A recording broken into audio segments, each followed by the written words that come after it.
Welcome back, everyone. This is episode 183 of the Jiu-Jitsu Dummies podcast. We are brought to you by Black Belt Digital Marketing. Oh, my God. Anything you need to build your business on or offline, website design, SEO, Google Ads, graphic design, printing. We even have new AI products. We can absolutely help. Check us out at Black Belt Digital Marketing on Instagram or our website, bbdigitalmarketing.com. You can request a free review of your online presence today. My name is Milton Campis. I'm a black belt training out of Coral Springs, Florida. Don't forget to like, comment, save, share, and click that subscribe button. We appreciate all of your support. Joining us today is nobody. Ben Stark. Hey. We're going to do a solo one today, guys. I think we're going to call this, we're going to figure out what we're going to call this episode by the end of it. It'll be something. But I went from 20 lies your coach tells you, or 20 lies that, coaches have told you in your, for me, it's jiu-jitsu career. But that's what I want to talk about that. But go ahead and introduce yourself. Let's give a shout out to Fight Tape as well. Take it away, Ben. Well, we got a couple things to go over here with. Don't forget to introduce yourself first. I know. Okay, because I didn't introduce you properly. Hold on. Let me do this. Oh, hey, didn't see you there. My name is Ben Stark. You can catch me online, MMA Coach Ben on Instagram. I am an international mixed martial arts coach and cut man, not to mention super cool dude. And I'm here today with my good buddy, Mr. Milton, and we're going to talk about stuff. But let me tell you a little bit about me. I am a third-degree black belt training out of and running American Top Team Palm Beach Gardens, the absolute premier mixed martial arts training facility in the North Palm Beaches. Let me tell you this, Milton. We are the only Academy Safe school in the Palm Beaches. Shut your mouth. Girl.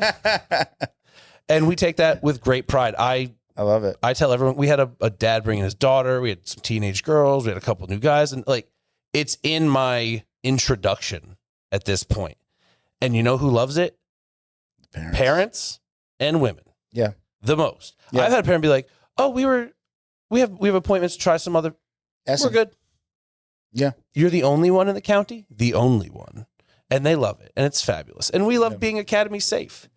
I think it's amazing. I appreciate your support, brother. Yeah. You were one of the first to jump on. Were you the second? The third in Florida. The third fully accredited? Yeah. Third fully accredited academy. We have In Florida. Yeah. I don't think in total. we have when we say accredited, they've finished the process of everything. I think we were like first 10 or 12. Yeah. So for those who don't know what Academy Safe is, right? Academy Safe is a nonprofit whose mission is to help clean up the martial arts by advocating for background checks, U.S. Center for Safe Sports certification, and a host of other things that make an academy safe. Most things that you're supposed to do, you should do, or you're supposed to do by law. Like in some areas, you have to have first aid and CPR. You have to have an AED. I opened my LLC like 11 years ago, and I opened my business at the same time. Yeah. And there were no mandates about getting background checks to work or anything. I'll give you an idea. Even my academy, I know that they wouldn't mind me saying this. Before he got his AED, he goes, "Oh, we got inspected, and they cited us for not having an AED. There's no fine, but they're supposed to have an AED, and they wound up getting the AED once they were going through the process." So, different. Every location, every locale, every county, every city might have different rules. But we never had an AED until we went Academy Safe either, and annual fire inspections, no issues about an AED at all. Yeah, he says they were cited for it. No fine. No, you have to have it by this date. That I understand, but then he had it after that. My experience with fire marshals has been, hey man, can you the light bulbs and an exit sign? Can you get that fixed in the next 2 weeks? Yeah. Can you give me a call when it's done? Sure. You call them, send me a picture. Yeah. See you later. They're pretty reasonable. Yeah. No one wants to hurt your business. It's Academy Safe. It's really taking off. We've got some really interesting announcements that we're going to make. We've got things happening internationally, not just in the U.S. and Canada, but, across the pond, as they say. So some really good things going on, some really good partnerships on the horizon, some really cool partnerships that we have now, like Tap Cancer Out, Epic Roll, Flow and Roll, all doing stuff for us. We went out to, here's my new favorite bottle. This thing is a monster. I love this thing. I had to get a bigger cup holder, like in a little cup holder in the cup holder. Bro. But I love it because it's talk to me. Yeah, because it's just I drink a lot of water. Yeah. I'm in the car. This one's got electrolytes in it, so it's good for the prostate. everywhere. Yeah, good. I didn't know that. Water or the electrolytes? Staying hydrated. Staying hydrated. Okay. So yeah, like, Flow and Roll's been a huge supporter. We went out to the IBJJF, and we're pretty much going to be, I know we're going to be at the majority of the IBJJF events that Flow and Roll goes to. That's awesome. Yeah. So if they're out there, Like, we're you'll going to go out be there. I will physically be there. Our signage is always California, there. Vegas. You're going all over the country now. Right now, the next three that we know that we're going to be part of are Miami, the Miami Open down here, which is coming up. The Kissimmee, which is the Pans. That's Pans coming up in the next couple of months, and then Pans? Vegas again. There's another one in Vegas in September, I believe. It's when the next Vegas one is. You're turning into a celebrity. No, it's not about that. You get recognized a little bit for the podcast, You're or gonna even walk people are in. like, "Hey, man," people walk by, they see Yeah. me in the Academy Safe shirt, and they're like, "Hey, man, I love what you're doing with That's that." awesome. It's a really good feeling. Some people And you go, stop are you and going ask to for make your academy? And they're like, that's expensive. Yeah. I was talking to somebody yesterday about it, so it's kind of like a good time to talk about it is, anything where somebody has to spend money is, well, I get it. Listen, I get it. I'm telling you right now, as a gym owner, look at me in my face. The second you explain to a parent, young lady, dad, whatever, what Academy Safe is, you're 2/3 sold. I'm telling you, the light bulbs or the way their eyes pop open when you're like, we're the only one who does this in our county. Yeah. You're like, what? This isn't normal? And I've had people like still not sign, like, oh, we're going to check. Hey, just do yourself this favor. Ask if their employees are background checked, if they're CPR certified, first, any of it. Just find out if there's any of it. Their insurance. It's Yeah. public. That's public. Access to your can we see your business insurance? Are you staying current? I was going to say, a lot of people, when they find out they have to buy an AED, is where there's like, or I mean, we I got a have people refurb that and it was like started- $700. Yeah. It ain't cheap. We give out. I'll give it out now. We have a partner in Avive, and they're the latest and greatest. It's like It looks like an iPod. It's cool. I said iPod like it's latest and greatest. You can pull up the app. You can track it. I mean, it's going to be $2,500. It's very cool. They'll work out a payment plan, especially if you're working with us.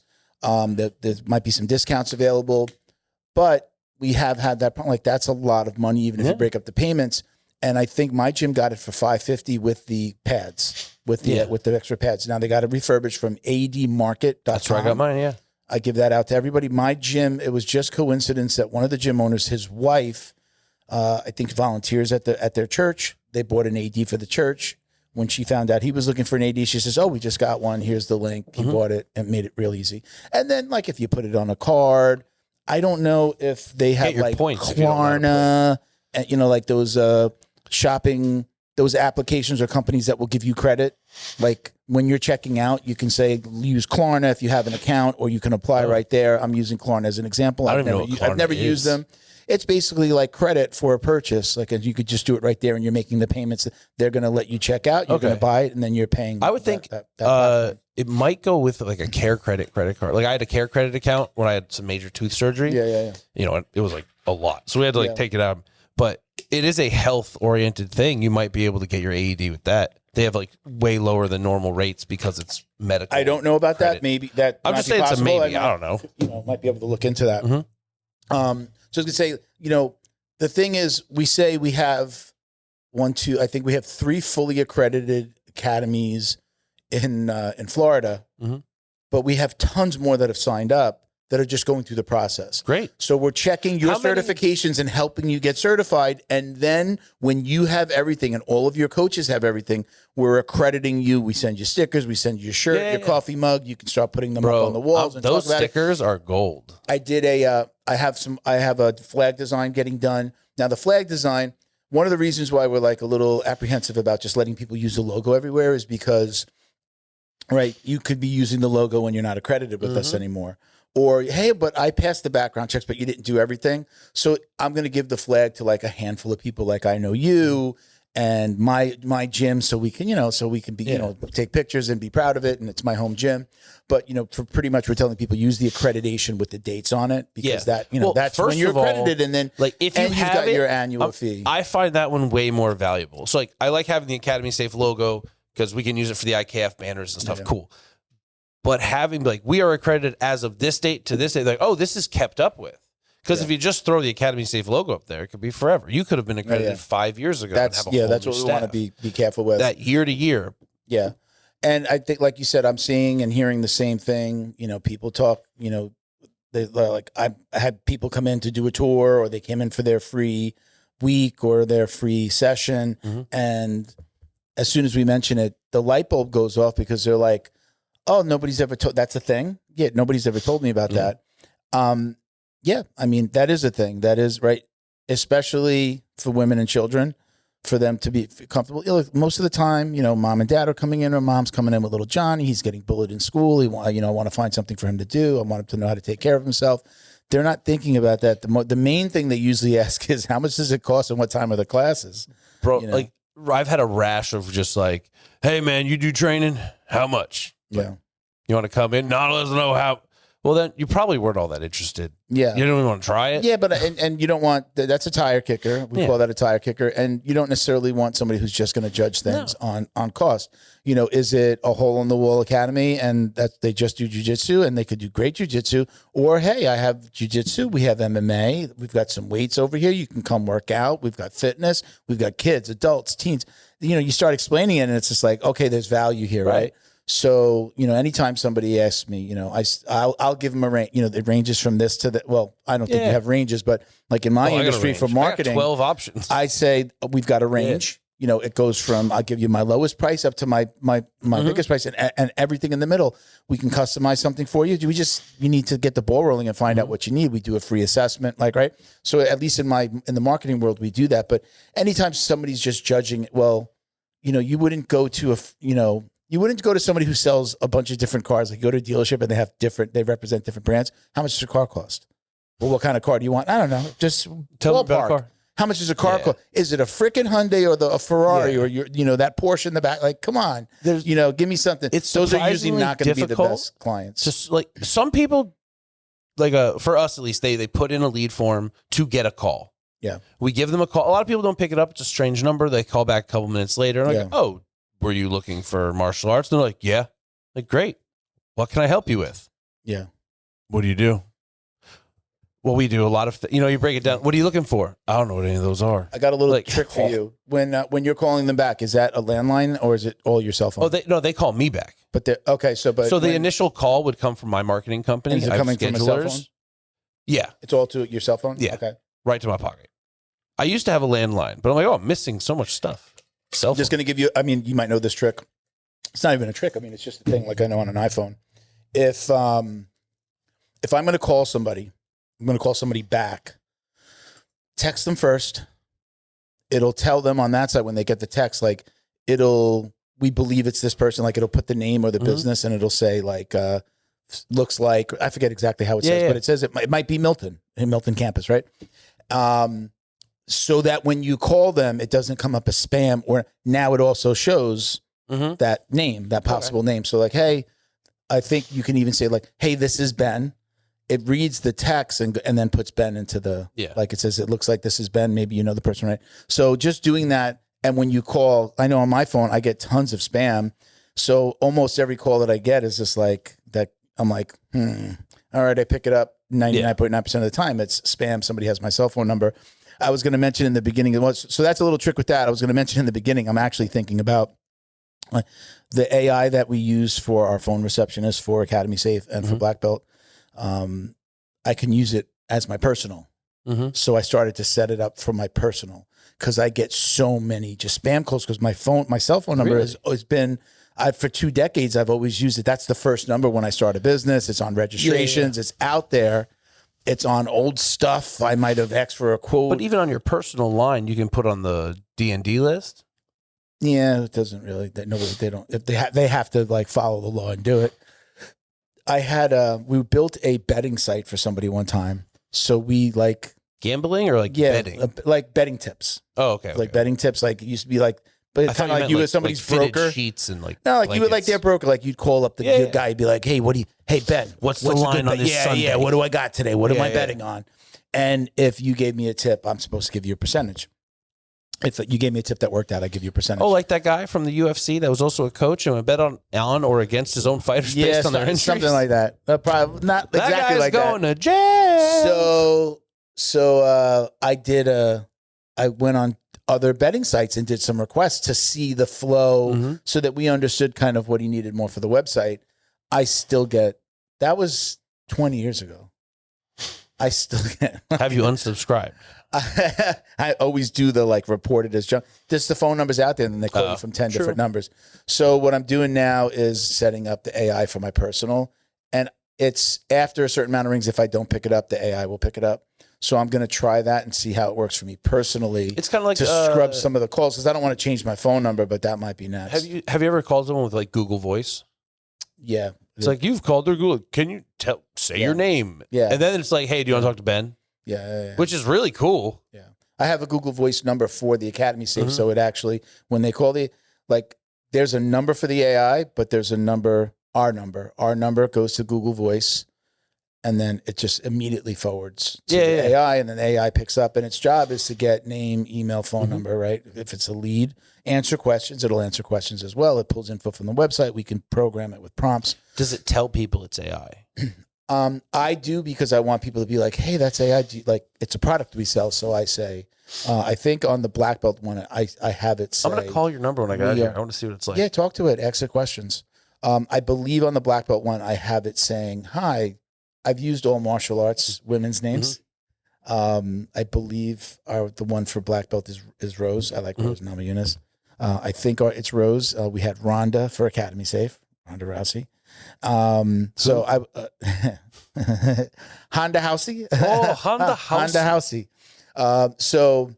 I'm going to probably do it for myself just to screen some of the calls, because I just get a crazy amount of spam calls. But I don't want to change my number, family, friends, the podcast, yeah. So I'm going to do that. But again, it'll be like, if I don't, that looks like spam, I'll let the AI pick up. And then I'm going to have it say something like, if you know Milton, just send him a text. I'll call you back. If this is a business call or something, please, give us your information. We'll have them get back to you. Something like that. Oh, so you don't even want it to be able to forward to you? So I'm going to have it it'll ring to me first. And if after X amount of rings, I don't pick it up, the AI will pick it up. It'll push to the AI. That's cool. I have to make that happen. So tell me when you set up, I'll call you. Yeah, let me go to AI. Yeah, I've got to play with it this week, and certain things that are like not priority, I say. Is it going to record our voices and then turn us into its own podcast where it can take our sponsor? It records the voice and gives me a transcript. Hi, AI's gone pretty. But can it sample? AI is such a huge part of everything we do. Can it make you?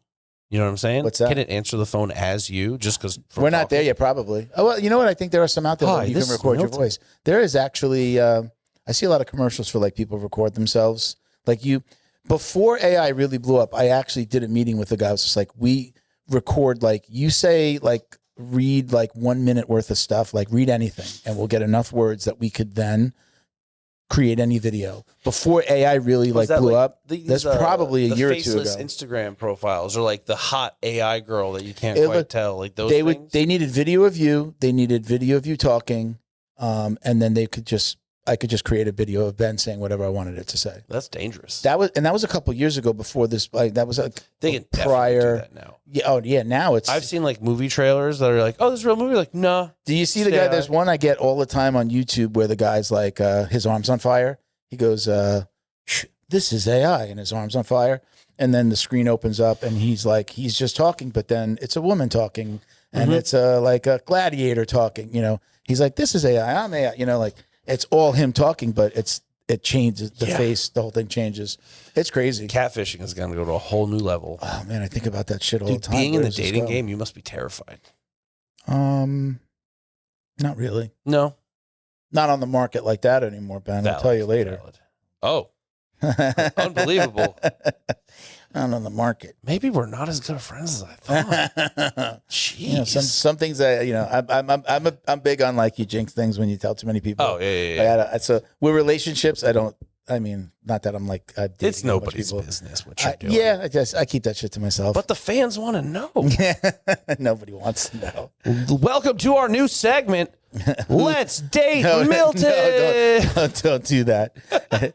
I am not a serial dater. Whoever's watching this, if anybody, hey, bro, you're gonna mess me up here. You're gonna mess me up. I am not a serial dater. No one ever said you were. No, I'm not a serial dater by any means. Let's so that is a weird insinuation. Let's do some of these quick shout outs. So let's talk about the book. This is pronounced Ure, I believe. Right, I got clarification on that today. Ure. This is a book by our friend Mike Bidwell from BJJ After 40. It's called Ure, Legend of the Shadow Blade. Right, very cool. I just got it, put it in my bag to bring here. I got it like last night, I think. Got it, brought it here, and I'm hoping to start reading it, crack that thing open this weekend. This is a fiction book. He did like a BJJ after 40 manual. That's really cool. So this is his second book. So really just I want don't to think support it's him. fictional. I think you can get this on Amazon, everyone, if you want to check it out. There's a lot of blood on the cover. I like it already. There's a lot of blood on the cover. It's very interesting. If you follow Mike at BJJ After 40 on Facebook or Instagram, and you'll learn the story. He puts out, especially on Facebook, he has a long form video of how this book came to be. I think it was like from a mushroom session. Like the idea came to him after that. I believe. I don't want to misquote, but next time Mike comes to town, we should hang out longer than just a jiu-jitsu seminar. Yeah, we didn't have some conversations, party favors. Yeah, it's Florida, baby. We talked about Academy Safe. You can check out Academy Safe at academysafe.org. Use code JJD5. You're spelling out 5, JJD5VE. If you use that code at checkout, you get a couple of bucks off your membership. Like we said, you don't need to do all the things or have all the things to sign up. We're actually introducing a coaches section. So if you're just a random coach and your gym isn't going to do, we're going to have a listing of all the coaches that we're working on that too. We have a really cool webmaster now that just handles our site. Mm-hmm. Aside from my marketing company that does editing, we have somebody that's just like bringing new ideas and design. We redid the homepage. We just added sex registry checks, websites under our resources page for the US, Canada, and Interpol has like a place where you can check. All right, so you can really check everything. So that's all on our website. That's on our website now. Homepage is being redone, but there's just lots of things that we want to be like a resource, truly like a growing source of information for people that want to, number one, get listed and be in good standing, and then for parents and practitioners that are like, I'm looking for a new gym. Let's go here first. We list you as long as the coach passes the background check. We immediately launch your listing page, so the academy's listed. So you're getting benefit right away, and then it'll show you're not accredited yet. And once you get accredited, we'll list you as accredited. So there's just kind of levels to it. I just had this idea. It literally just popped in my head. It is not hard to get on, say, local news, CBS 12, whatever. Mm-hmm. Like, at least from my perspective, because they've literally called me before. Hey, do you guys have any events coming up that we can? They just need stuff. Yeah, Have you guys thought, at least on the local level, reaching out to like one of the news stations? Yeah. Because when you think about it, it's not just that we're trying to push Academy Safe. We're pushing the entire business, the entire community. The narrative that that you should be getting, that you should have your any staff in any business, especially when you're dealing with children and or women where you have to touch somebody, roll around, fight with them. But it lets the populace know that, like, hey, these people aren't checked. They don't have to do this. And they're not, because it does save money and it isn't cheap. Yeah. But we are able to provide this. And look, at least in our local area, all these gyms have got on board because they believe in, you know what I mean? Yeah. And then that goes to the community. We did have a board member originally that was supposed to do that for us. It didn't work out. Mm-hmm. Unfortunately, he wasn't able to do what we needed him to do, which was to get us in. Listen, he's the same guy that got the podcast in the Sun Sentinel a few years back when my buddy Miguel was co-hosting, and we were filming in Bo's place in Miami. So he does it as a business. He just wasn't able to do it for us now, time, energy. It wasn't able to do that. So we had somebody. So essentially, like, we do need like a PR person, but again, we want to, everybody wants to get paid, and I respect that. I don't hold that against anybody, but we need people to donate their time. Excuse me. I put out, a post about somebody, helping with, we needed a webmaster.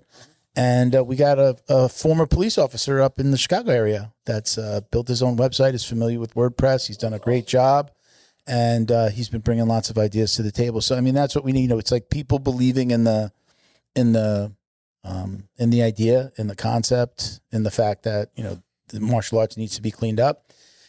And, I've offered him, I said, hey, if you ever need any help with marketing, let me know. We gave him a free Academy Safe membership. So he's going through the process. We meet with him every Wednesday, and we were just talking to him about the AEDs. It's why it was fresh on my mind. We were just talking. He's like, I just got to get the AED, and I'm like, hey, look, I know it could be expensive, and went through everything we just talked about and gave him that link. So yeah, I mean, it's moving forward, man. I'm like, I don't want to say surprised. I am very happy at where we are. We're close. We're getting close to 200 members. That's total. Awesome. Like facilities or individual owners? Individual coaches. I'm calling those members, right? And then accredited academies, once you get accredited. So again, we're trying to make it so like a coach can just do it, and a coach can say, maybe it's a coach who does like lots of privates. Yeah. And that coach can say, hey, look, I just want you to know, look at my page. I'm here. I have a background check. This is where you can check it out. It becomes part of your resume. Private nonprofit is doing this. And look, and I always say this because this is the first thing that I'm going to think of as a parent. We can't stop somebody from doing something shitty in the future. Right. We're not stopping. That's not what this is meant to do. This is meant to show people who are on board with, sharing this information, right? Hey, look, we're background checking our people. Again, we can't stop somebody from doing something bad, but we can make sure that everybody in the academy has, like, U.S. Center for Safe Sport, right? They go through that course, and that makes people, we've talked about this before, that makes people go, their head's like on a swivel, like, okay, yeah, that's a little weird. Maybe we shouldn't do that. That was in the video. Why is that person talking to that person? Is that person being groomed? Like, you start to think about these things. We've got some academies with, up to 20 coaches. That's a lot of coaches, a lot of classes. And guess what? There could be a perv amongst them. There's a lot of surprise, there could be a perv in there, and he passes a background check. But you know what? Now everybody's more conscious and watching. They're literally seeing the sign on the door when they walk in, and maybe there's, maybe we get them a flag and it's on the wall, and they're literally like, we're like, they're policing themselves. Let's say it that way, right? So, yeah, I'm excited about where it's going. I'm again, I don't want to say surprised. I knew that we needed it. It took off quickly. I say we're nearing 200 because we're working, got to turn that off. We're working with UCLA. They have approximately 20 different programs, martial arts programs, and each program has a coach and an assistant coach. So we're working on getting all that done.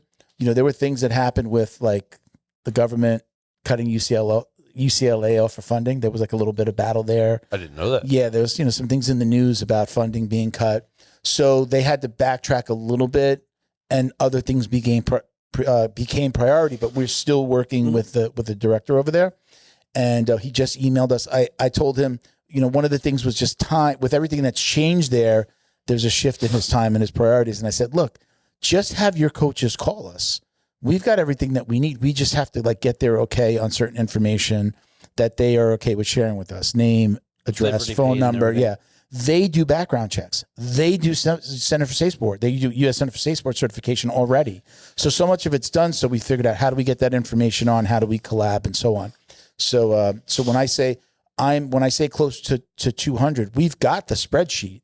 We literally need to go down, and each one of them has to okay with their information being released from UCLA to us. So that's where we're at. But, like, we've got the spreadsheet with everybody. So that's 40 coaches, potentially 40 coaches.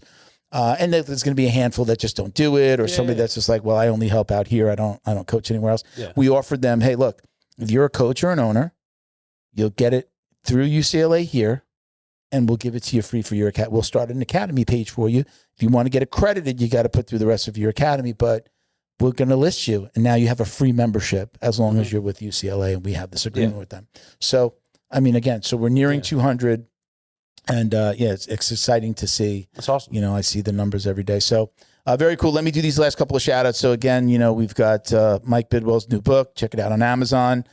Thank you to our friends over at Flow and Roll. Got my new water. My water bottle from my water bottle. Am I saying it right? Water bottle at the last IBJJF in Vegas. I had what else? I had a couple. Oh, I have like a bag of patches and keychains and things that I'm going to bring to your event this weekend. Cool. I'm going to have it like maybe try to just do a little giveaway, or maybe give it away to some of the kids. Like there's some cute little like keychains and colorful things and some patches and stuff like that.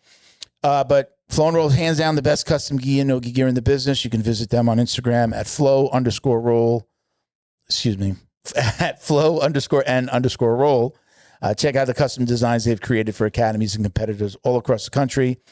We were talking about the pre-order program. We weren't talking about that on air yet. So you were asking about the pre-order program that some companies like put, like you can buy this academy's gear. That's great. What Flow and Roll does, he does a pre-order program. So he puts all of your gear online. Your students can buy it. Then they print it. They take that money, use it to print, and get everything to you and directly to, if anybody place an order online, they'll send it directly to them. But you take the profit from that and then get your bulk order done, right? What you need for your academy.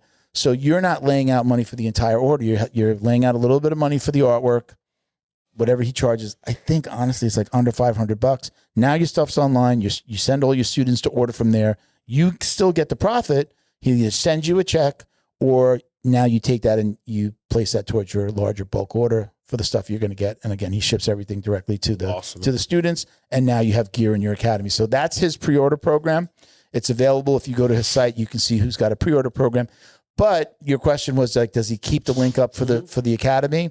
As I understand it, he does not.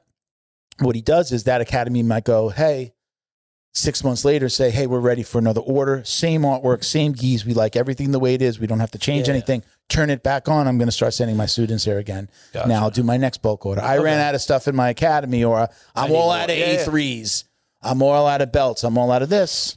Turn on the pre-order, let some people buy, takes that cash and then places it towards the order, which I think is incredibly convenient. Yeah. Especially, like, we know, look, who wants, we're business owners, who wants to lay out thousands of dollars for gear that's going to sit and has to be sold over time. That's difficult. So we get that. And it takes up tons of space. Yeah. If you can eliminate half of that. Yeah. And like he sends it to like my backpack for the gym. I have like a small backpack when I go lift. I got a really nice Flow and Roll bag for Jiu-Jitsu, bigger, can get my gi in there. But just like my gloves, I throw my water bottle. I have a few things that I bring to the gym with me. I use the backpack, the string, one of those string, you pull it tight. I use that as my backpack. That was from my gi. Mm-hmm. They put, the gi comes in a bag. It's beautiful. It says Flow and Roll on it. Like, they do a really good job of getting you the stuff. All of your gear comes in, like the t-shirt comes in like a little Flow and Roll bag. He does a really good job at like the presentation. Like, your shit looks on point when your students are getting it, and then they're getting this extra bag that they don't even know they're getting. He throws in some stickers. He throws in some stuff from us. He throws in stuff from other people he works with. So you can go check them out at flowandroll.com. You get 20% off of your online order. So if you're just ordering like one gi, you're ordering anything, you're going to use code JJD. That does not work on the custom orders with the pre-order stuff, but you can get a 20% off on your orders. That is it. So what are we going to name this podcast? What do we want to call this? This podcast is brought to you by Fight Tape. If you couldn't see our shirts, we accidentally matched. Yeah. Fight Tape. You got Fight Tape on your bottle. Boom. Turn that around. There you go. For a fight. We didn't see enough Fight Tape. It's on the front end. Hey, there you go. I saw that packing video again. Your packing video. I just put one up. I was like, oh, dude, I haven't posted in a while.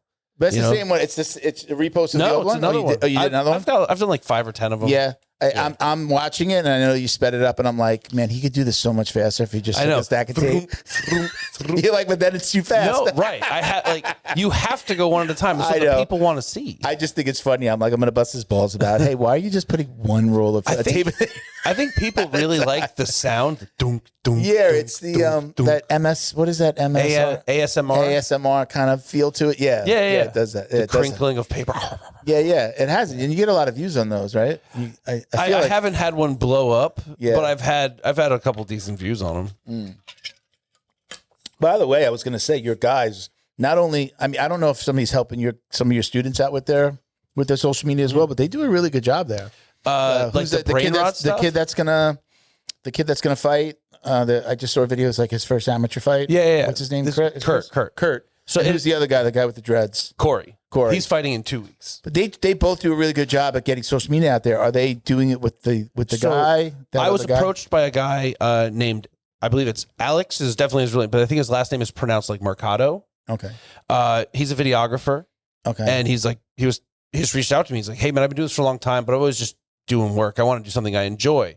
And we got to chat, and he was like, and we kind of settled on like a UFC embedded kind of thing. Yeah. And I was like, just by chance, I got 4 guys booked. Now down to 2, unfortunately. Okay. But like all my guys had pretty good stories. Yeah. You know, Kurt's this kid. He started training at 13. He's done a ton of grappling tournaments. He's done point kickboxing. He's done full contact kickboxing. He turned 18 December 18th or December 12th. And how fast can we book this? January 24th. We're good. Combat night? Combat night up in Orlando. Awesome. Yeah, right. sweet. So I was like, you got that cool story. Corey is just the coolest guy. He's just the cool. Yeah. Great guy to work with. My other guys had crazier stories, but one quite dramatic, actually. We'll talk about that afterwards. And he was like, yeah, awesome. And so I didn't know what we'd get. He came in, he did all of it in gym. He wants to get a little more in depth next time, I think. Yeah. I was like, how cool would it be for you to go to school with Kurt? Well, he's a senior in high school. Oh, shit. Yeah. Getting ready for this. You got to this. get permission. Right. Or at least, hey, Kurt, I need you to film this. I need you to film this. Do it landscape. Send it to me. Probably him doing it himself. Yeah. We can get him as soon as he walks out the doors. Right. Like, probably get on campus and get him when he's coming out of the school. But this time we've done everything pretty much in gym, but it's not too far off from like a UFC embedded kind of thing. It looks awesome. I'm always curious. So a guy, I mean, I don't know if you've had a conversation with him about it, but they do, the two of them specifically, I know I follow them as well. Because sometimes I see it and I'm like, oh, that's not Ben's. Oh, that's his. Okay, that's his. Yeah. It's on his channel, and I'm sure they collab and all that stuff. But I'm always interested, like I'm curious about somebody like that who's in high school putting out that kind of social media content. What kind of feedback that he's getting from students, friends, girls? You know, they all follow each other. They see that. Yeah. I mean, that's you see him pounding on somebody. It's just like I'm sure the girls are like, hey, dude, he is a good kid. Yeah. He dated the same girl for like on and off for like 3 years. Yeah. Dated another one. Like that's it. Like he's not hoeing around. He's clean. He's well behaved. He's a good student. But is he reporting back like, man, the girls are like, I think more than anything, it's dudes. He was like, dude, my history teacher is a brown belt. And he's like, you want to come train at my gym? You're really good. He's like, no, I don't. You know? Come to mine. Yeah. And like, I know, like we've been on fight trips and it could just be that, hey, like there's other fighters in the area because we're here, but like, we've been stopped in a Publix. Oh, dude, I've seen you online. Yeah. I know I get it. Like locally. Yeah. Hey, I've seen you do you run a gym? Yep. Which is awesome. It means it's working. You know what's funny about this? I mean, I'm asking the question. So you've answered that question, but like for me as an older guy, where I get it is in the gym. Or if I visited a friend's gym or something like that, like I'm going to go out to Ohana's. They got a ceremony like in March that I got scheduled. Like, so I you know what? I didn't get it in the beginning because I was just always at my school. I did this. I was at my school. Everybody knew. They saw it grow. Right. Some of them were on the podcast. So it was like very normal. My coach used to drop a joke or two about the, the podcast here. Hey, what are you doing a podcast over there in the corner? Talking.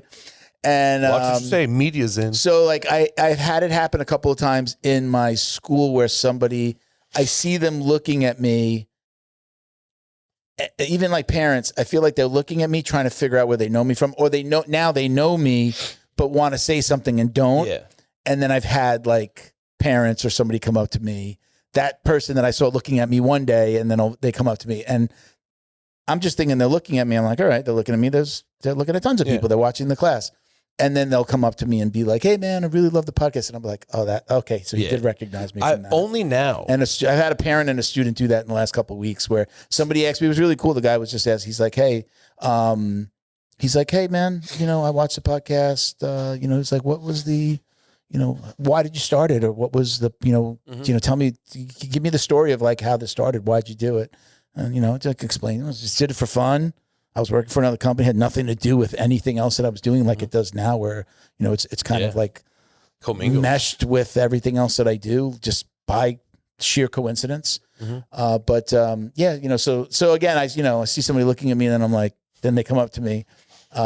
Sean's always messing with me. He's just like, good people came up to me at the IBJJF, like either, hey, I like what you're doing with the Academy Safe, or like, hey, can I take a picture with you? They knew me from the podcast. That's awesome. Listen to you all the time.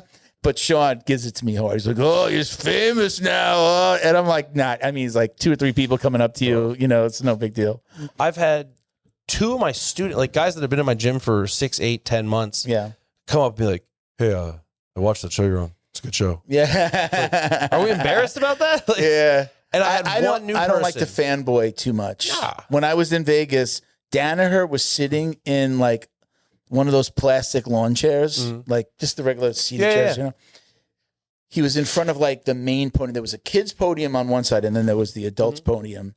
Actually, I think it was like, did they break it up into 3 podiums? I think it was like a no-gi podium, a gi podium, and then the kids podium. But anyway, did they do gi and no-gi? No, it was just no-gi for the adults. I'm sorry. So they were awarding stuff, and he's just sitting there. And I'm like, I could just go up to him right now, but I don't like to fanboy. If I know somebody or I've met them through the podcast, then I'll be like, I saw Robert Drysdale. We've interviewed him. It's like, hey, he recognized me. Like, hey, Mello, come over, shake it. Hey, do you mind if we take a picture? But I'm not like new guys. Like, hey, hi, Mr. Danaher. Like, I feel weird about doing that. So I do also get how like sometimes somebody's looking at me, and I just started to go to these. So I'm not like my head isn't blown up. I actually ran into him. I feel weird about it. I ran into him on the streets. You told us the story last time. He made you call Laborio? Dude, it was crazy. Call your coach. Tell him I said hello. By the way, you did put me together with Laborio, but yes, sir. He didn't answer he didn't come in and answer the text. Yeah, he's not great I know. at texts. Yeah. I've spoken to him once through Instagram years ago when we first started, and then that, right? So I figured that like Shane was going to be the guy to bring him in. Like I got to tell Shane, hey, bring in Laborio, like bring him in. But he's also now, we want to do everything in person, and he's up there in Orlando, Kissimmee area, right? Lake Mary, or I guess because I think he's UCF. Like on UCF campus. I mean, I know, my stepdaughter's boyfriend he took a jiu-jitsu class as part of his curriculum, and I believe. There are multiple. There's a program now. Yeah. There's there's like a. Oh no, there's a club program, but there's also like I think a regular club program. Yeah. And then there's the class where you're getting the credits, which I think is freaking amazing. Like I have a small Nova Southeast building by me. Obviously, no gymnasium, no big deal. But I have Palm Beach State, like 2 miles away. They have a YMCA. They have a gymnasium, and I've been calling them for literally years. Yeah. And I think I've had a human on the phone once, and they were like, I wouldn't even know where to send you. And that was it. To start a program? Yeah. Did you pick his brain on how he got it started there? He went through the kinesthesiology department. Say that 3 times fast. Kinesthesiology. You slowed down when you said that. Yeah, I did. I probably couldn't even say it, so I'm So I was like, okay. Yeah. So like they always ship me around like, oh, we'll send you to gymnasium, we'll send you to athletics, because Palm Beach State's not a huge university. It's not an FAU or even size even. So who knows if they even have the ability to facilitate something like it. Now's the time because it's becoming so popular. And I'll tell you what, fast forward, how long is this UFC deal? Is it a 7-year deal? It's like 7-year deal. With Paramount? Yeah. Something like that. I purchased my Paramount. I purchased Paramount Plus right before they were raising the price. Like they were like last chance to get it at $59 for the year, which I did. Yeah.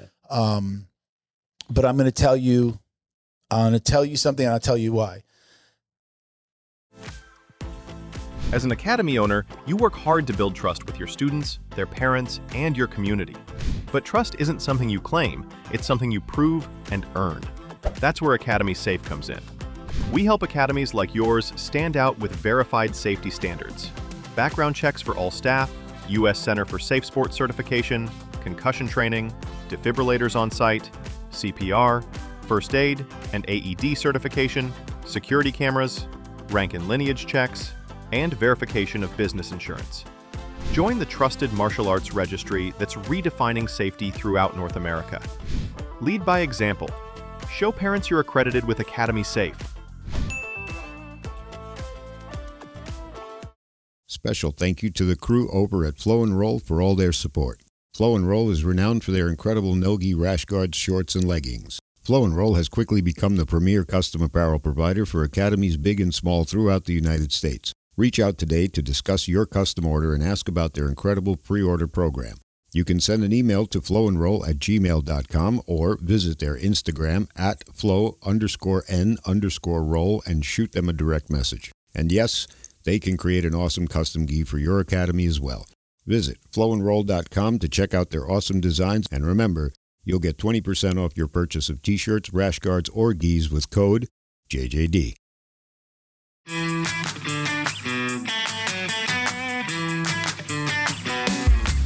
Is your business getting lost online? Black Belt Digital Marketing is a full-service digital marketing agency that helps you get found, get leads, and grow. We specialize in local and website SEO, so your business stands out when customers search. Our website SEO makes sure your site loads fast, ranks high, and stays ahead of AI-driven search, so customers find you first. More visibility, more clicks. More customers right when they're ready to buy. Grow your business online with Black Belt Digital Marketing. Visit bbdigitalmarketing.com or call 9542-204932 today. The UFC and martial arts as a whole, like, we've seen it blow up. I think it's going to go even crazier now on Paramount because you got the app and it's like, you know, no more pay-per-views. Yeah. But follow Paramount. Watch what they're doing. The mixing, they've mixed in the UFC and the movies and the content that they own into these like really cool videos. You probably have seen something. I was in the car and I was just going, I posted for the book in the car, and then I was like surfing. They're doing explanations of what the UFC is. The UFC did it. Plus's like Instagram UFC, account? I think it was UFC collaborated with Paramount. That might be worth a watch. Literally like this, like a hand drawing everything. So it was just like, so the UFC isn't actually a sport. The sport is MMA. Oh, right? yeah, Like that. yeah. And it's drawing it. It's drawing the UFC. It's drawing the logo. It's doing that. If they continue to do that, what are they trying to do? They're trying to explain. Yes, they're trying to explain to the layperson, to the casual, to not the person that's not even a casual. It's what yet. they should have been doing for the last 25 years. So I looked up why they did this. I looked up how the hell do you get rid of all the pay-per-views and still make money?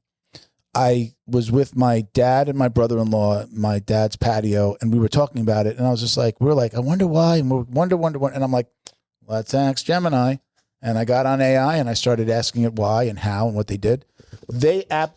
Paramount absolutely knows that they're likely to take a loss on this entire deal. I forget the numbers. I think it's a $7 billion deal. So for 7 years, $1 billion a year. So they're essentially like covering the cost of what they would have made on the pay-per-views, right? You're going to cover that and more, and they profit, right? So the UFC's like, hey, we're getting our money regardless, right? But there would be way more money in. Is it going to be commercial free? Is the other question. Okay, so they are. I'm not sure about the pay-per-views, but it's okay. So you have the app. They're going after young men. They're going after 18 to 34 in that range, right? Because Paramount, owns CBS. Those brands aren't known for like having like great content for like the youth. No. Like it's always been. Like more of like the older person channel shit. I watch CBS, like the app on my TV. For here's news, the other thing. The only place in the world that pay-per-view exists is America and Canada, and I think Australia. There's no pay-per-view in Europe. There's no pay-per-view in Mexico. There's no Really? pay-per-view in South America. There's no Okay. pay-per-view anywhere. I Right? used to watch. That's how people used to. Not me. I never did this, but that's how people used to steal the UFC. They used to go online and watch it through like the UK's Right. ESPN channel. A lot or of their these version. streaming sites that aren't getting shut down aren't streaming a pay-per-view. They're streaming Sky TV. Yeah. You know? Yeah. So the deal is that they want to get. They figure they're going to make it back in having those young men get on their app, start watching their other content. If there's right? anything that's going to get an entire fan base to sign up, it's being the only place to watch the UFC. Then I went on. $59 a I went year? on to cancel ESPN, but I have it bundled with like Hulu, and I want Disney. I just want Disney. I don't go on Hulu. Sorry, Hulu. I don't Hulu's go pretty on. legit. They got good stuff. But I've got YouTube Yeah. and Netflix, and I just got rid of Apple because I wasn't watching it. I Here's have my the play, daughter. I right? have my daughter's Do you have Peacock siblings? on there. I have. You have siblings, you have children. Yeah. So like we pay for Netflix, brother pays for Hulu. Yeah, Blah, blah, blah. And then you just I've done that. I mean, but they're even charging more for that. Like Netflix started charging for that, but I just like to. I like to have my own if I'm going to do it. If I'm going to watch it, so I had my own across the board. Do I have family? Do I have kids? Yeah, and I'm about to have a children. not a grandkid. Children. My daughter is having twins. She's Congratulations. I think she say she's less. It's like around 3 months, I guess. I don't know. Okay. But yeah, she found out she's having. That's twins, awesome. So. Yeah, it's a lot of. This is your lot of extra first Netflix grandparent. This is your first grandparenting? For me, Yeah. yeah. Okay. This is my. Oh, you this gotta is start my. off with This is double my duty. only biological child. I also have a stepdaughter who's amazing, Mhm. but my biological daughter, yes, is having twins. Do. Yeah. Are you happy to know that your genetic code is moving on? Are you unhappy to know that it doesn't have your last name? Yes and yes. Yeah. Yeah. I never got to have the boy. But I have other members. I have, the campus name lives on in other people, but me, Yeah. it's, through my daughter. So I'm kind of glad, like my wife hyphenated. So my daughter has a hyphenated name. Well, my wife didn't have, my daughter is hyphenated. So I'm like, that's what our family does. We're hyphenators. So you might have a 3-name hyphenation. Her? I don't want to lose my name. I have great genetics. Yeah. It was when I got married, that was one thing that we talked about a lot. She didn't want to change her name at all. Oh, my wife didn't did want not it change. It was an hyphenated. issue at one point. Yeah. Yeah. For you too? I just, she's like, my culture doesn't do that. And I'm like, mine does. And it was a little bit of a I stalemate. think it's, especially when somebody wants a traditional, like I want my husband be a provider. Well, okay, then take my name, Mhm. So she wound up taking my name and, but there was a lot of conversation that went into that. I was like, it's funny because it was the only thing I asked for, like out of everything, wedding, everything, decorating, where it was going to be like, I was like, you do whatever you want. I go, I want 2 things. The cake topper, I'm going to be in a gi. I got that. We both wanted to get married on a cruise. The cruise was because we love cruises. So that's what we did. And we did it with our family. So that was for both of us. And then the other thing was take my last name. Other than that, whatever you want, you can just carte blanche. Just popped in my head because you said you love cruises. I had propositioned you with the JJD idea. Oh, is that the invitation? Is that what you Well, meant I'm by just the saying, well, invitational? we have the JJD Invitational as a possibility, but Jiu-Jitsu cruises have become common. Yeah. Can we do a JJD cruise? So I'm not starting any new businesses. I'm not. No. I just Like- don't have the energy like, to do how like you went to like Hero in like Costa Rica or whatever? Yeah. I'm How do going we to get- go again in July. How do we get JJD like on board and that we can kind of go on these things and we could probably sponsor existing ones, Mhm. or potentially maybe, Heroes BJJ asks us to do something, or we can collab with somebody else that's going out there. I am going to the one to BJJ After 40s in July again. Mhm. I am going to go to that one again. I had a great time. I honestly want to go on to, no, they do them not year round, like they stop during the raining season, I but wonder how you become a Hero- presenter. Like obviously I don't have the following of like a BJJ After 40. just reach out, get on the radar. I think a big part of it is like, so, what does your social media presence look like? Because how many people Yeah. are going to be interested, Yeah, of course. when we post and we collab or you repost, how many people are like, oh, wow, I follow Not them. That's enough. great. Yeah, I can't hurt to reach out. Mm. It cannot hurt to reach out. And, True. You know, if you also, you know, I think I watch the channel and I follow the people that are doing it, and I see them repost, but I don't see anybody running ads. It's like if you ran an ad that appeared in front of your, like constantly appeared in front of people that follow you, and you know, an audience that's similar to the people that follow you, which is what you can do on Meta, you'd probably get even more people. Oh, I've seen that guy a bunch. I've seen his content. You know, you're constantly getting blasted with the ad. It's like, right, Coca-Cola doesn't buy one commercial during the Super Bowl. They buy 10, right? You know, every time it cuts a commercial, you're seeing a new version of a Coca-Cola commercial or a continuation, the way they do it for the Super Bowl, right? They usually, sometimes there's a story being told and like the next one takes it a little bit further. Like if you're doing stuff like that, you could probably get even more. But I would just reach out. His name is Ron Jarman. Just Ron Jarman, hit me up, dude. If you just message him on the Heroes Instagram channel, just let him know. I think he would, you know, do something. If we could collab, like, you know, use the names and the things that we have to somehow collab and get people out there, that would be really cool. I have thought about, in some regards, like doing something for Academy Safe at some point where we've got like some really cool coaches and stuff like that. And then like I've wanted to do, you know, we've done a handful of seminars, but I want to go away. I would like to go away and get more people, raise some money, get people to donate. So I would like, if I'm going to collab with anything or build anything, these new things, it's going to be as part of Academy Safe. That's where I love doing this, and this isn't going away. My marketing company kind of has a life of its own now, which is really cool. But Academy Safe is the thing that needs to be watered with these new ideas. And, you know, it's why we're going out to the IBJJFs. We've got some really cool swag that they're doing. Have we thought about doing live podcasts at the IBJJF events? I haven't been a fan of doing live podcasts, period. Okay. Because I don't want equipment. I got to have Bo come out. Now expenses go up. Got to have certain things. It doesn't have to be highbrow.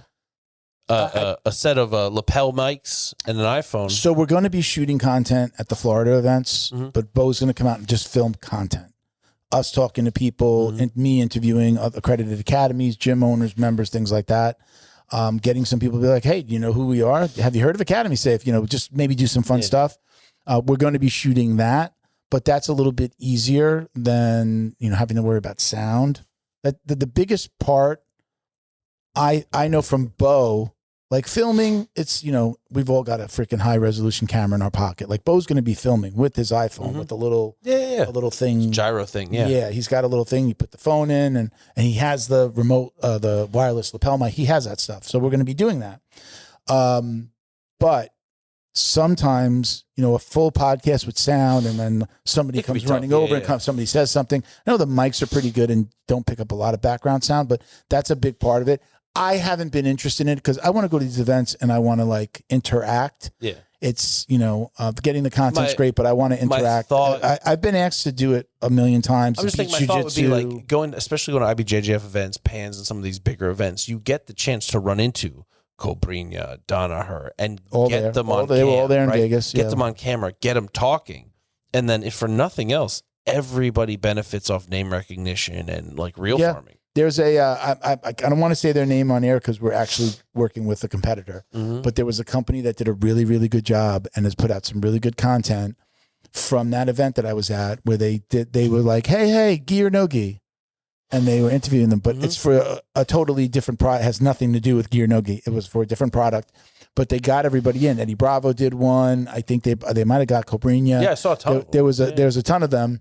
I don't remember the company. Even one of Flow and Roll's bigger, the guys that they sponsor, he was he did one. Yeah, you know, I don't want to just be at a table. Like I want to get content. I want to like go around and film what this is the first time we're going to do it. Let's see how it works out. We're going to do it at the Miami Open. We're going to do some videotaping, video interviews and things like that. And then at PANS. We'll be up there hanging out in the booth. Look, we're not coming in with huge video cameras and sets and lights and stuff like that.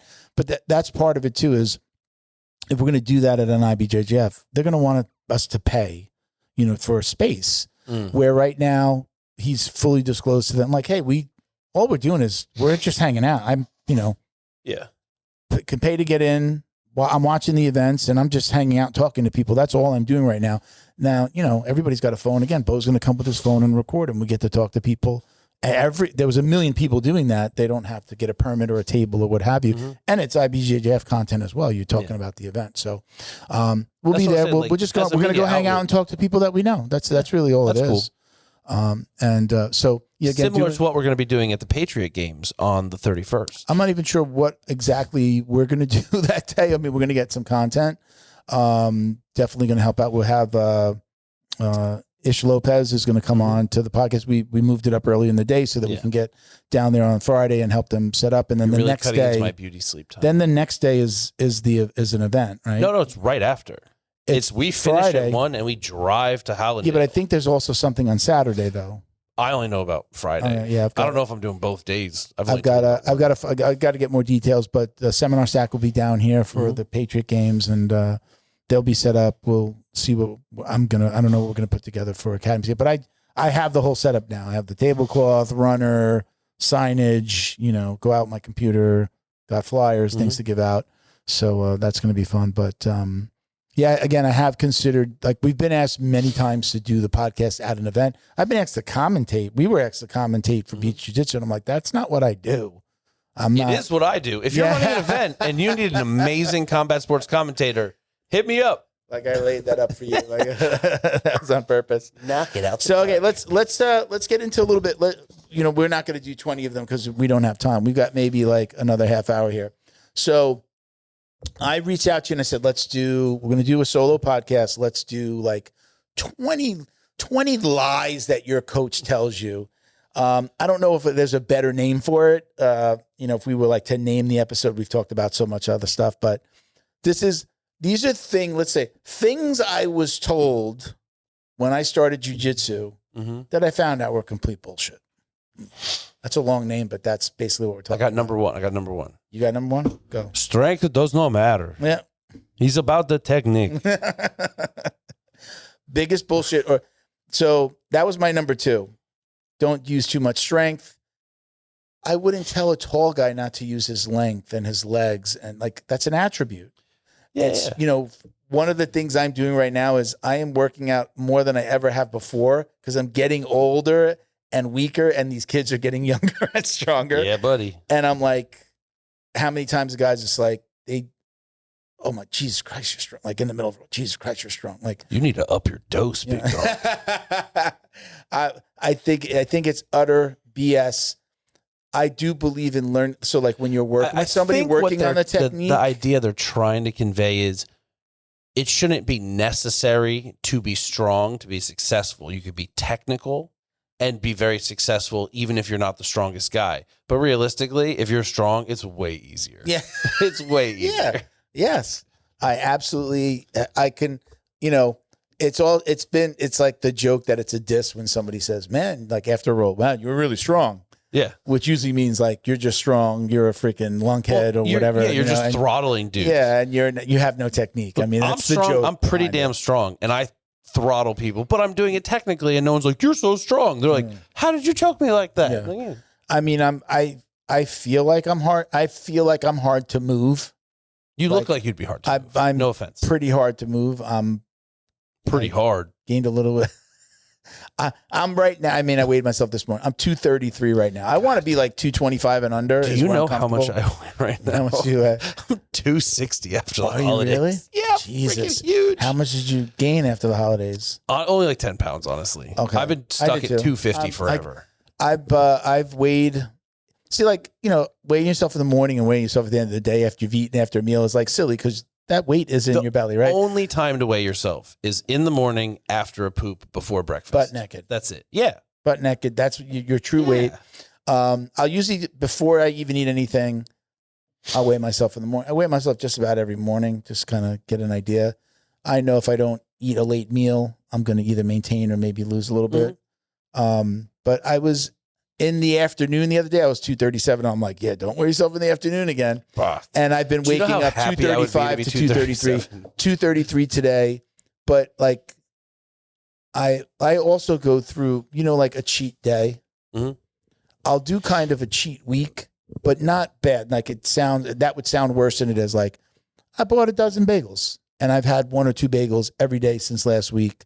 Like that's my like cheat week. 106 carbs and 2 bagels. Yeah, it's a lot. They're so good. I love bagels. I'm from New York. I used to freaking work in a pizzeria with a bagel store right next door. So it was amazing. I love it. Bagels, pizza, Chinese food. Do you know what my wife got me for Those my are birthday the other year? What's that? Bagels flown down from New York and a pecan pie from, I think it was either Philly or Maryland. Okay. It was something like that. And I was like, are you kidding? Like, I've never had something so thoughtful happen.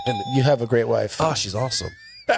Dude, those bagels Junior's, were gone, bro. Junior's cheesecake used to be the one that used to ship everywhere, but now it's like in the stores down here now. It's like you can get it at Publix. But it's not the same. But I love, so I'll do that, but it's part of, let me get rid of this freaking craving, because then I'll go on months of like, get it in, So came out of the holidays, and I did more than my share of cheat weeks where I'm like, but that's the unhealthiest thing. Everything else is back to normal. When your taste buds are used to like everything bagels with cream cheese and lox, and then you're like, you know what? Say more, dude.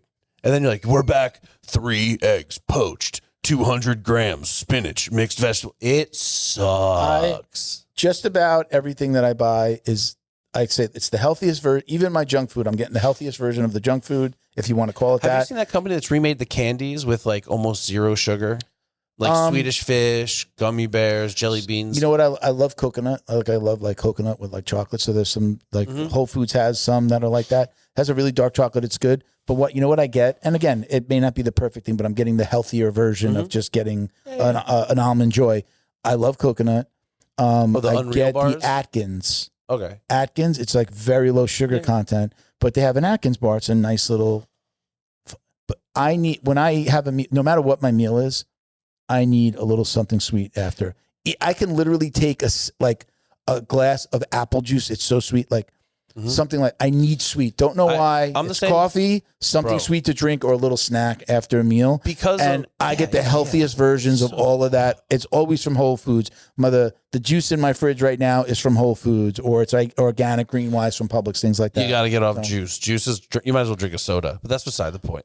But I'll have it for 2 weeks. Like it'll be in the fridge for 2 weeks. I'll take a sip of it. Bro. No. Bro. Self-control on ever since I retired, because remember, I went from 320 to 185. And ever since I fight at 320? No, I started training at 320. Training at 320. Jesus, 320. But like ever since I retired, I was like, I've watched my diet for 14 years. Were you 320 built or fat? My father was a master pastry chef. Oh, you I was told a big me that. fat That's right. piece of shit. Yeah, holy crap. But I have not, like, I had great willpower my whole career, but I had goals. I had weigh-ins, and now I'm just retired. And my wife likes me a little chubby, and I'm like, she like you a little chubby because she likes you a little chubby, or does she like you a little chubby because she'll think other women aren't going to look at you? I look fucking massive, dude. Dude, I shit you not. When I wake up, like if I'm wake up fasted, I have abs at 260. Yeah. It shouldn't be like that. Thumbs up, testosterone, sipinate. Funny enough, I just told somebody, I'm like, in the morning before a meal, I could see abs. Yeah, it's crazy. First time in my life, I've never had abs. I was athletic. I was a gym. I've never had any type of bumps there ever. I had a 4-pack when I hit 185 for about 8 hours. I'm still like, this is my big part, but I could see I don't have fat on this. I have like the side cuts, and you can see like the top 2. But if I pull my belly down, everything pops out. Somebody's going to be like, show us your abs. No, I'm still not showing. But yeah, definitely. My wife wants me to get an only feet just to get a little extra. So DM me.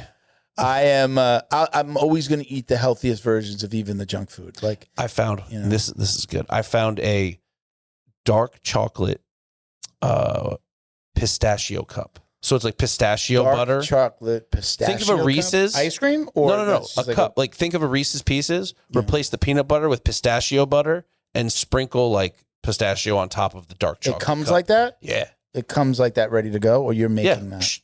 I found it at Costco. What is it? At Costco? Oh, yeah, I found 5 grams of sugar per cup. Yeah. I'm like, wow. I mean, that's what I do. When I'm like right now, I have my blood test after this. I'm going from here to my blood test for it. Are you starving? Well, I had breakfast. I had a bagel. I had a bagel with butter and a blood coffee. sugar gonna be high. I had a banana and then a banana here, but it's not till 3:30. So I can't go completely fasted in the afternoon, and I'm not going from my house to Delray in the morning.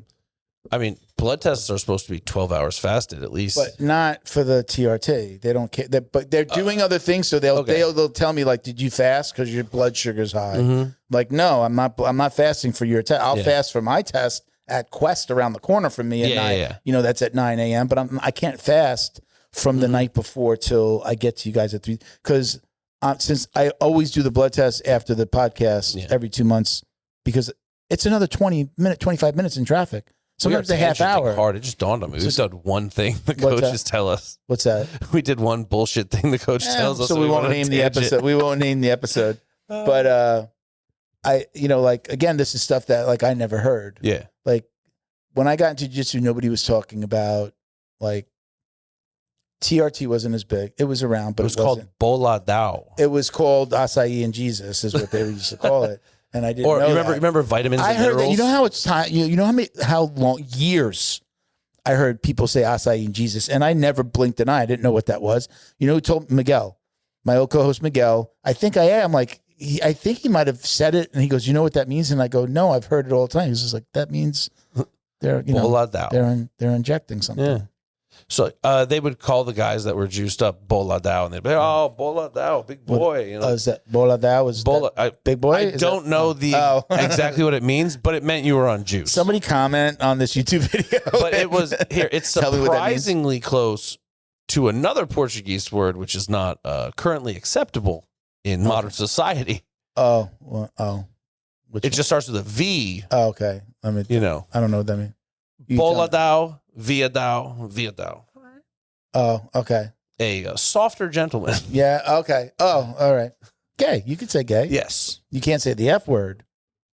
I don't know exactly what Via Dao translates to. Oh, okay. It might be bad. It could be negative or it could just be statement of fact. I've learned, I don't know Portuguese, but as I've learned other languages, like when you say Mandarin in English, it's just like, me have rice.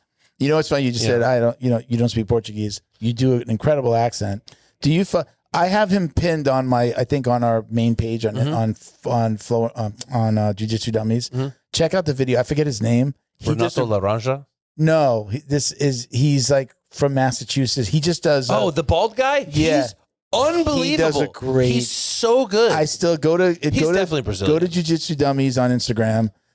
I've got him pinned up there at the top. It was like I just did a repost and then it took off. He's incredible. He's really good. And he's just funny because then he'll go into the English accent. Like he'll go back and forth, but he's pretending that he's Brazilian doing the fake English, like American accent. Yeah. So you're like, wait a minute, it's getting confusing because it's all over the place. People are like, you're just faking it. You're not real Brazilian. You can't even speak English. And he's like, what are you talking about? Oh, I don't know that he was from Massachusetts. He did a thing where like somebody gave him words to say, and Massachusetts was in it. Massachusetts. So he comes up and he's just looking at it. He's in the Brazilian character. And he can't do it. And then at the end, he goes, Massachusetts. So I know the town I was born in, Danbury, Connecticut. Last time I went back to visit is almost 100% Brazilian now. Is it really? I drove down Main Street and it was Churrascarias and some others. I'm just like, Brazilian grocery store, jiu-jitsu gym. I'm like, what is going on? You know, when we had Rose, I lived in Boca. It's the same city, Glover Textera and Pajera. Yeah. Pajera, the way they train. Yeah. Did he start that?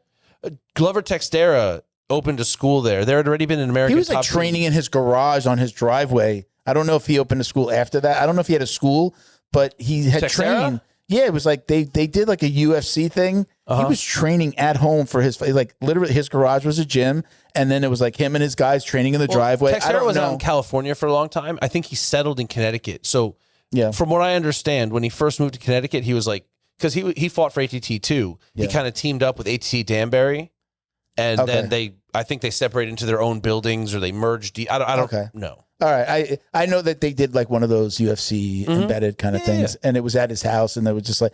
But I think that was his gym for that fight. He wasn't going to another gym at that time, and it was Connecticut. It was early. It was before Pereira, but yeah, man, I'm wondering like. Did he bring in the rest of the? Did people start moving there because of him? Like, is he bringing the fighters, or did he go there because they were already like a Brazilian community? ATT Danbury's probably been around almost 15, 20 years. Yeah. And before I even knew they existed, I'd go and visit, and I would train at like the YMCA. They had like a jiu-jitsu club in there. Yeah. And yeah, shit, that was 15 years ago. Yeah. Yeah. Wow.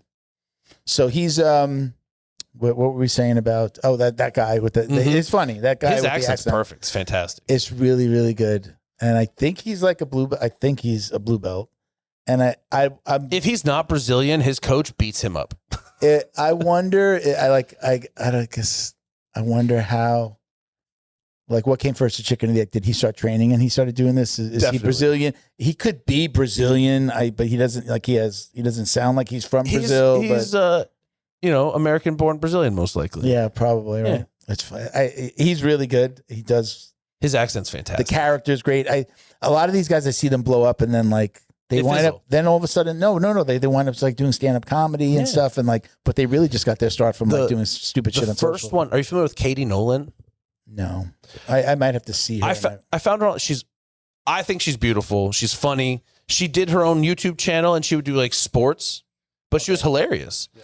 And then she got picked up by like an ESPN outlet, and I think she was on the Super Bowl 2 years ago. Really? Like she's on ESPN, like hardcore. Like she's dating Dan Soder, who's like a really big comedian. I think he's fucking hilarious too. Yeah.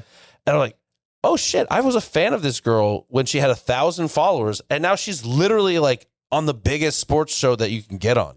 It's kind of cool when you see them people like do it right. Well, it's because how many fall off and get all screwed. It's almost like it's almost like American Idol without having to go on a show.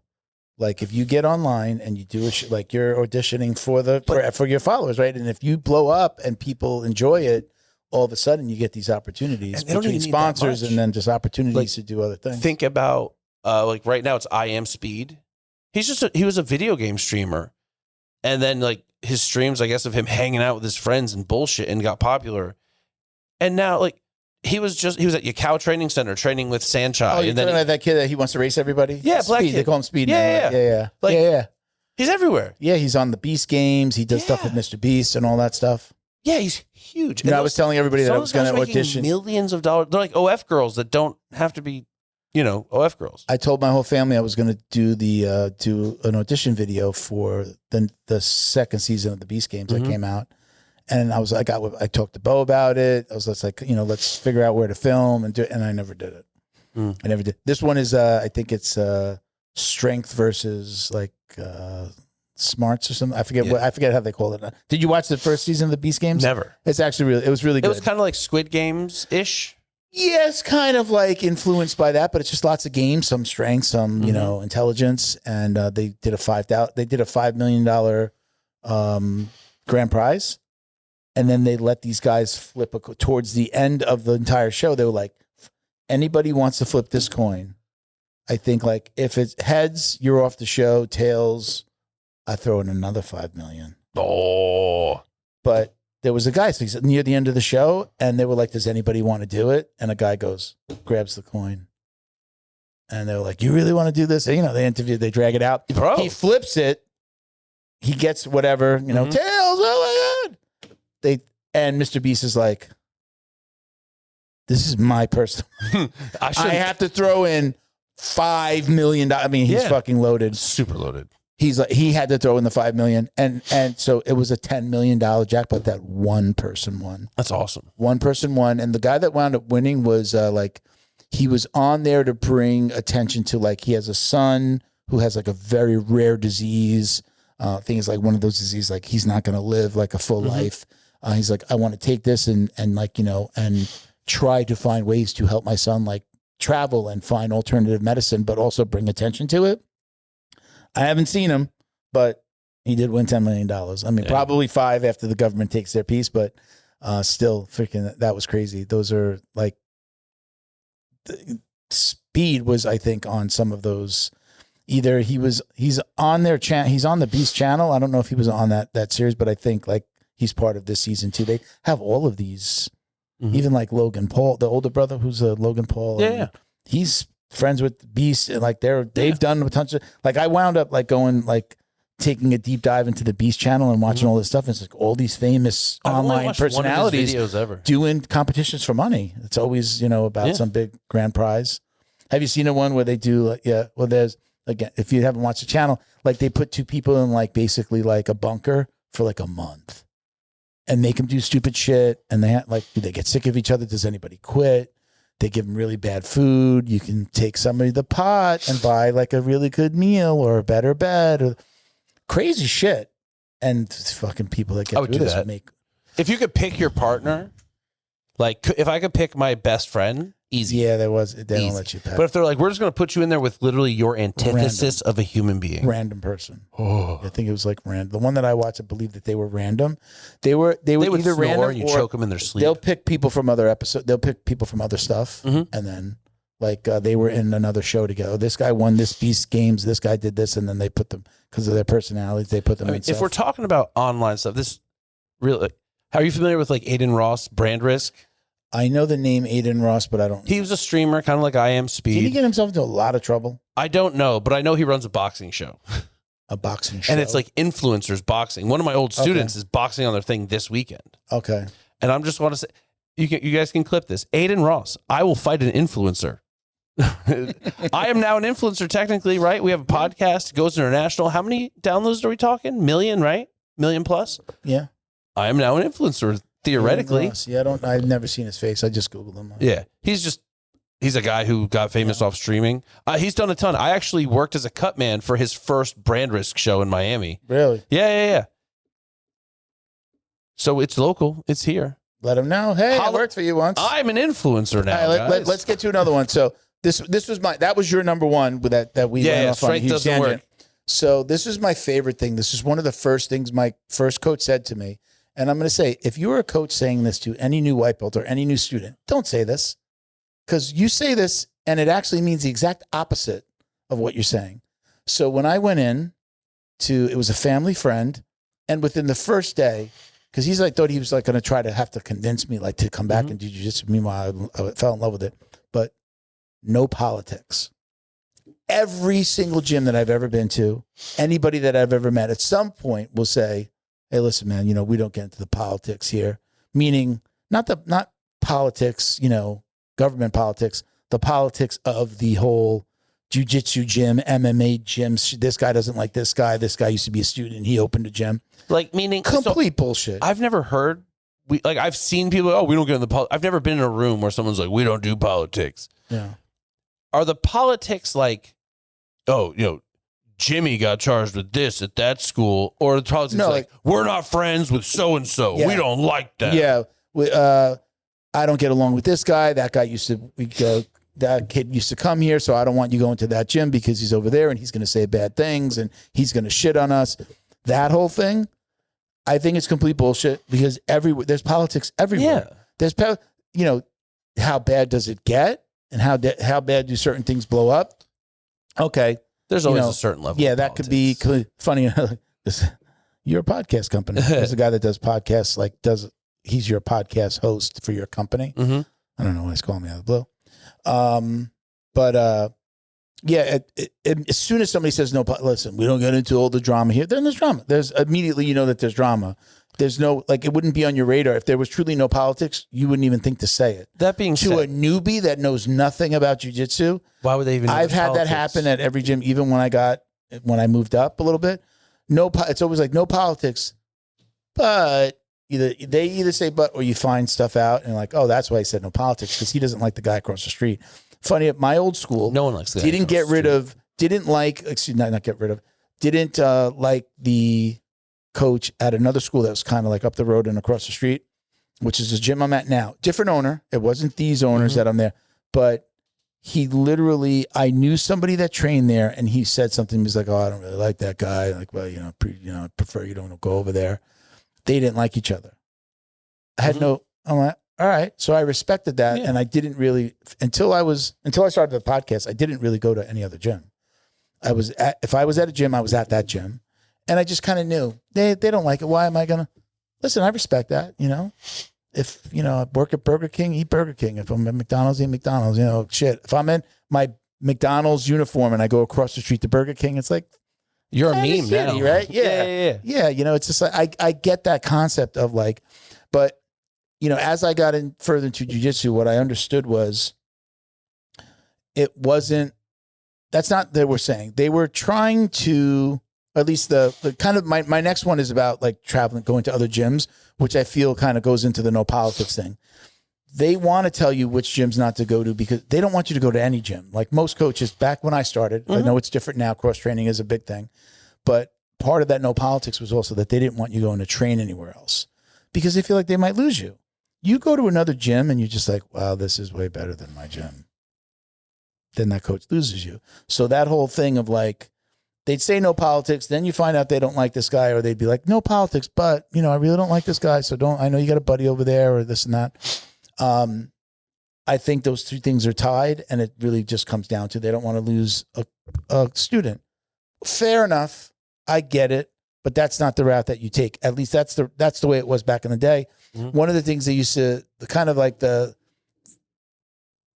one of the things that they used to say was the reason why they didn't want you to go train at other gyms was, hey, you don't want to give away our secrets. Like, we're going to compete against those guys at the tournament, and those guys are like, you don't want them to know the move that we're doing. And it's just like, really? So I've been in the jiu-jitsu 23, 25 years. The first like 10 years, yeah, I would hear that stuff. Like, I would see guys, creonte, right? They call them, the Brazilians say, you're creonte if you travel, if you go to different gyms. Yeah. Like I started in ATT. Why would I need to travel around? You know, I've got the best of the best at home. And shit, you probably had tons of people coming in too, right? I mean, the team, it didn't need tons of people. In, the team was getting ready for their fights and stuff, right? Not at that time. At that time, we were like, when I started, we were half a block up the street here at Boca Black Belt Academy. The entire facility was smaller than what we're in right now. You know what I mean? But like, as we grew, people start coming in. It starts growing. But like, dudes that would live far away, we had guys come up from Miami, this and that, and they'd be at here or there, and they'd get earfuls of shit. Yeah. It's just what the time was. And, you know, a lot of the time it wasn't from local guys. It was like, you know, this is how we were brought up. And it's just what it is. And it's not unreasonable. Like you said, as a business owner, I don't want to risk losing my student, but I'm not against cross. I think it's great. If you have a friendly relationship with them and there isn't like a poaching vibe, great. Yeah. Awesome. You know, I think it's a little rude when you're like, oh, I'm a member here, but I'm going to go to the gym 2 miles away or half a block away. That's a little like, it's like shitting where you eat. But if you're out of town, you know, like easier when you're not in the market. Yeah. If I'm not going to the, you know, to a gym in the same market. Again, look, I get it. I get it from, you know, if somebody, I don't know, you know, marketing company tells me, hey, we're talking to these guys. I'm like, oh my God, I don't want to lose this guy. Right. So I get that whole thing. It's just like, be honest with me about it. You know, like, hey, you know, you can go to other gyms, but you know, this is your team. This should be your home. You know, if you have questions about something, let me know. I'll teach you how to do that thing.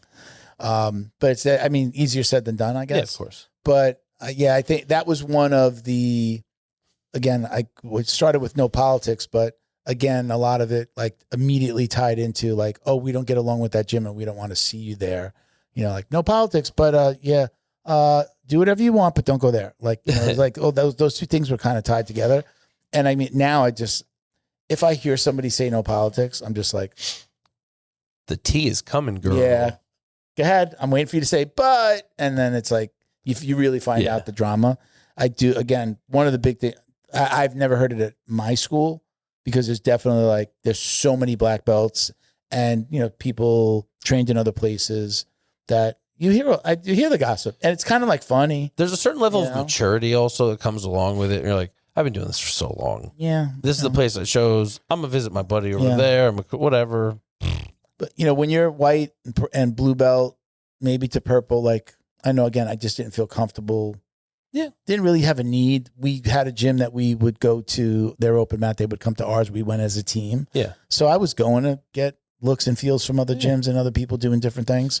So I never felt the need to like run around and do it. In theory, it would make more, like if you're in a heavily competitive gym, like, dude, what's the point? You're going to compete against these guys in 2 weeks. Why are you going to go hang out with them? Yeah.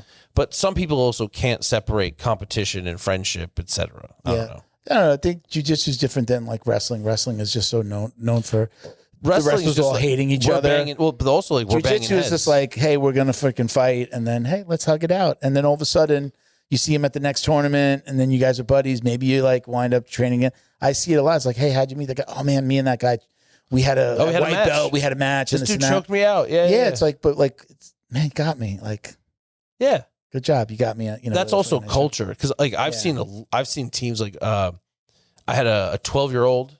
He had a match with this 13-year-old kid who won like Kids Worlds or Youth Pans or whatever it was called, and my guy was terrified. So he played safe. He got a takedown. He got a good position, and he rode him for points. You know, I think he scored like 6-2 or something like that. Yeah. And he was a tall kid, and my kid won. He was like, hey, man, thanks for the match. And his opponent like slapped his hand and then went and yelled at my student's dad. Your kid's a cheater. He's not 12. He's got to be 15. And you said he's this belt. And I'm like, are you okay? Yeah. You want a hug? Yeah. You know? Not it happens in jiu-jitsu. You get people that get pissed off. I get it. But for the most part, most people are chill. Yeah, it's super chill. Half the guys are high anyway, so there's like, hey, wait, what? Go fight, and then it's just like, hey, let's go. Bro, smoke. you want to rip one and then rip one? It's that is one of the things that I absolutely love about jiu-jitsu is that I could be halfway across the country and tell somebody I do jiu-jitsu, and it's just like your brothers, sisters, whatever, you're immediately connected. Yeah. And it's just like, it's just a different vibe. And you want to go over here and start talking about who you know and what you do. And did you compete and what, it's just such a different vibe. I get like, there might be like a little bit of clashing of heads amongst the gyms, but once that's over, I feel like jiu-jitsu as a whole, it's just like, it's so welcoming. I haven't experienced other martial arts so being welcoming. like that, but we're just different. I think it's so welcoming. Mitchell, the guy who runs Combat Night, he keeps his license in his training bag in his trunk so that if he gets pulled over, he's like, oh, it's in my gym bag. He can then pull out the gi, look for a reaction, see if they pull out the jiu-jitsu. gloves. Like, and he says it's gotten him out of like a good handful of tickets. Yeah. And I'm like, that's a genius idea. Yeah. I've got enough stuff on my car that says jiu-jitsu that if I got pulled over, by the time he walks from his car and walks up to my window, he's passed 3 jiu-jitsu related stickers on my back window. For sure. Yeah. So I'm like, I need to get cauliflower ears. I don't have any stickers on my car. Yeah, I don't have it. Just the left. Cauliflower ear. You don't have any? Like, Seven. yeah. I take that back. I have some under my ear from when Hector Lombard tore my ear off. Yeah. But it's not in like the ear. It's like underneath. Yeah. So like my ear sticks out. I just watched a video of a kid. There was a kid getting his ear drained. He looked really young, wrestler. Yeah. Really young. And I'm like, why do you have cauliflower ear? Banging heads, baby. But you should be wearing headgear. And why aren't your parents telling you to wear the headgear? Sucks. Have you ever worn headgear? Yeah, I hate headgear. You know what headgear I couldn't. I wrestled a little bit in junior high. Those big foamy the shitty old ones, yeah. But you know what? When I would spar at my gym, I couldn't wear the traditional boxing headgear. It made me feel very claustrophobic, and I would want to freak out a little bit. They're proven bad. So headgear is meant to prevent cuts, not concussions. And when you wear those big headgears, your likelihood of concussion, I think they said, goes up like 30 to 40%. You got a bigger head with more weight. Yeah. And it's harder to see. You're blinded. Yeah. I felt very claustrophobic. I had headgear. I bought it, but like an everlasting. Horrible. I wore it and I put it on. I started to spar and I was like, I can't wear it. Can I take this off? I have my mouthpiece at least. And we're not going all out. And then I just never wore it. And then honestly, like nobody ever really wore it. Nobody wore the headgear. I didn't like it. But I was going to say that's one way that you can get the collar. You know, those strikes from that. There were kids when I was coming up it. that would have their friends like knuckle and just like bang on their ears. I'm happy I don't have it because I also have really big ears. Like the thicker I get, they look smaller. But if I lose weight, these things stick out crazy. Yeah. When my daughter was born, I bought a Dumbo stuffed animal because her mom made big ears. Big ears. I was skinnier, I had big ears. I bought a Dumbo. That was the doll I brought when she gave birth to my child. I was like, I brought her that and I think some flowers. But it was a Dumbo thing because she was so worried that my daughter was going to have my ears, and she did.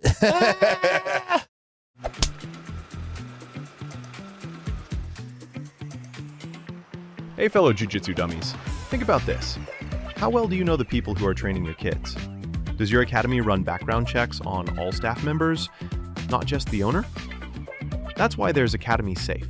We mandate those checks, plus crucial U.S. Center for Safe Sport certification and concussion training. But we require even more. Our accredited gyms must also have defibrillators on premises, CPR, first aid, and AED certification, security cameras, verification of coach lineage and ranks, and business insurance. Don't guess. No. Demand safety for your family. Find an accredited gym at academysafe.org. Academy Safe, the highest standards in martial arts safety. Special thank you to the crew over at Flow and Roll for all their support. Flow and Roll is renowned for their incredible no-gi rash guards, shorts, and leggings. Flow and Roll has quickly become the premier custom apparel provider for academies big and small throughout the United States. Reach out today to discuss your custom order and ask about their incredible pre-order program. You can send an email to flowandroll@gmail.com or visit their Instagram at flow_n_roll and shoot them a direct message. And yes, they can create an awesome custom gi for your academy as well. Visit flowandroll.com to check out their awesome designs, and remember, you'll get 20% off your purchase of t-shirts, rash guards, or gis with code JJD.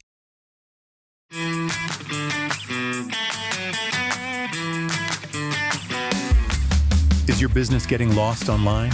Black Belt Digital Marketing is a full-service digital marketing agency that helps you get found, get leads, and grow.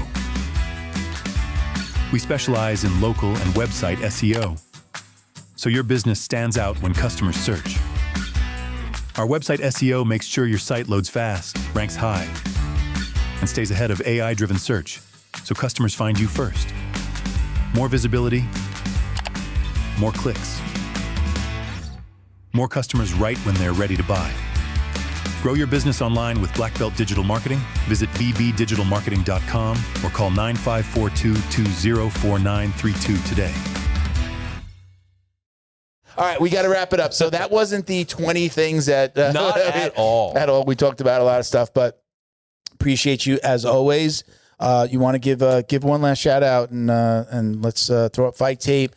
Mention I know this is going to come out after the IKF this weekend that we're going to be at with Academy Safe.